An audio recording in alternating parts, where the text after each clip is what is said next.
This is a Black Nouveau web exclusive.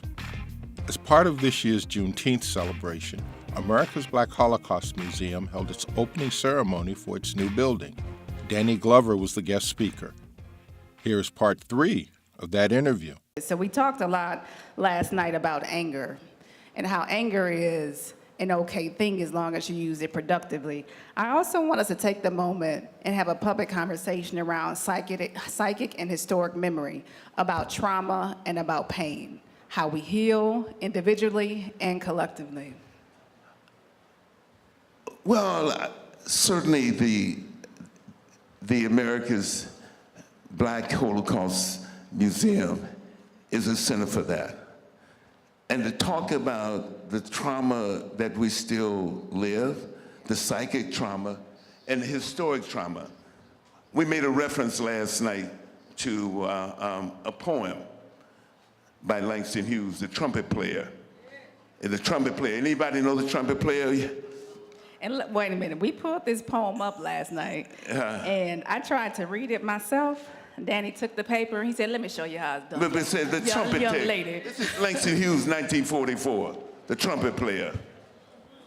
The Negro with the trumpet at his lips has dark moons of weariness beneath his eyes, where the smothering memory of slave ships blazed to the crack of whips about thighs. The Negro with the trumpet at his lips has a head of vibrant hair, tamed down patent leather now until it gleamed like jet would jet a crown. The music from the trumpet at his lips is honey mixed with liquid fire. The rhythm from the trumpet at his lips is ecstasy distilled from old desire. Desire that is longing for the moon, where the moon's lights but a spotlight in his eyes. Desire that is longing for the sea, where the sea's a bar glass, sucker's eyes. The Negro with the trumpet at his lips, whose jacket has a one-button roll, does not know upon what riff the music slips its hypodermic needle to his soul. But softly, as the tune comes from his throat, trouble mellows to a golden note. What is he talking about? Right there. He's talking about slavery. He's talking about releasing that anger, pain, trauma, all the trauma. Kevin, you better get it together. I'm going to start reducing that fee for this sound service. And understanding that, we were talking about Raisin in the Sun, one of the greatest plays written in the last half of the 20th century. Walter Lee's Historic and Pain. We spoke about raising the trauma. Just talking about art, how art reflects. And I said to Melissa, I said that Walter Lee's pain was not simply his pain. It's historic pain. It's his grandfather's pain. It's his great-grandfather's pain. It's his father's pain. So in that sense, it is an amazing, the trauma and the pain. She understood that. She understood clearly what that pain is, because she knew that these men and women, all these people have been broken. And and that she was broken too. This is great playwright. And in order to heal herself, she had to accept that and embrace that. We have to embrace broken people. And I'm saying broken people because African Americans are broken people. Poor white people are broken people. You understand that? The First Nation people are broken people, so we got to embrace that.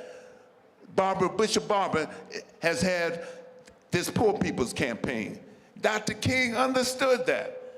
What was he doing in 1968 on April 4th when he was assassinated? He was there in support of broken men, uplifting broken men who said, what did they say? I am a man. That's what he was doing. That's what he was doing in 1968. And what else was he doing? He was talking to poor sharecroppers in Alabama, Mississippi, coming across the, talking to poor whites in Appalachia, talking to poor and say, who are also broken people, say, we're going to organize a poor people's campaign. We're going to Washington and demand the right for people, demand the right to live, demand the right to justice, and demand the right to our own humanity. He understood that. Where are we going in that last 50 years? This has been an interesting month, interesting year, because we have the assassination of Robert F. Kennedy, we have the assassination of Martin Luther King, we've had the Poor People's Movement, all these things have happened in this particular year. And it's important in that 50 years ago, where do we go from here? Community or chaos? Where does this fit? Where does this museum right here, the America's Black Holocaust Museum, fit within the context of where we had to go, not simply as Milwaukee, as you said, not simply as a nation, a state, but the country and the world itself. Where do we go for this? And that healing has to be in it. And we have to recognize and embrace it as ours.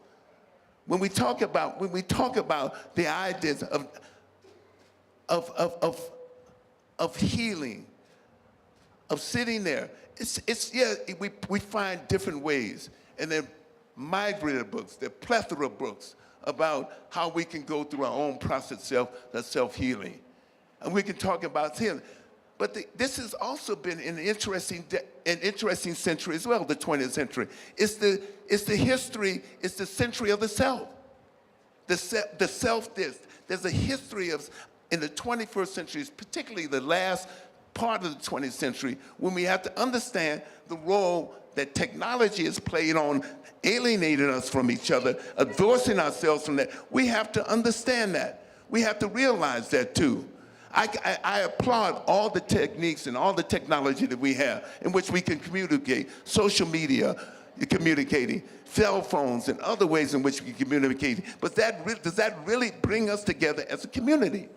Does that really talk about how do we do our collective healing? How do we generationally do those healing as well?